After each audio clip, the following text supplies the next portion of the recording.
The Children's Bible, Joshua 6, The Fall of Jericho. Jericho, that great city, was tightly shut up because of the children of Israel. No one went out from the city, and no one came in. Then the Lord told Joshua how he and the children of Israel could capture the city. Joshua called the priests and the people and gave them their orders.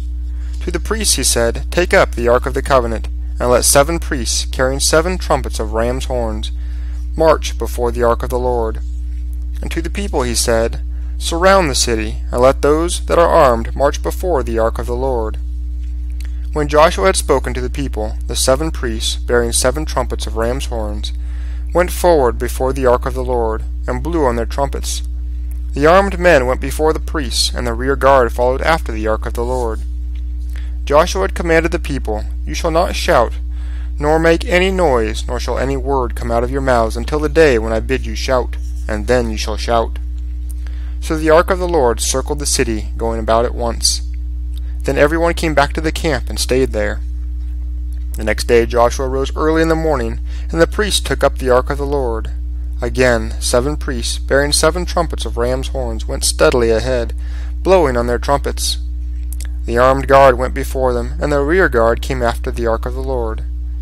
The second day they circled the city once, and returned to the camp. This they did for 6 days.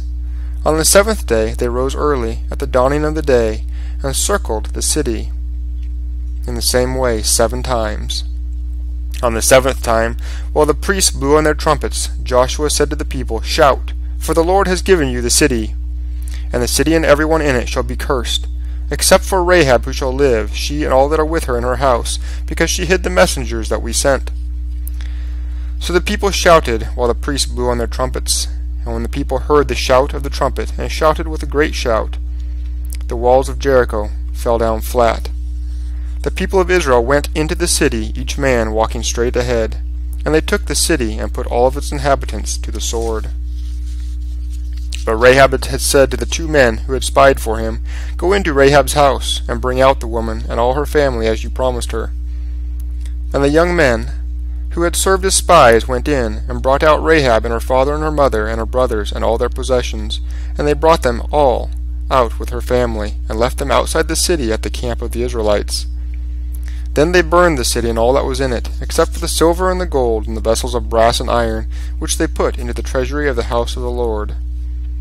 And Joshua saved Rahab's life, and her father's household, and all that she had, because she went to live in Israel.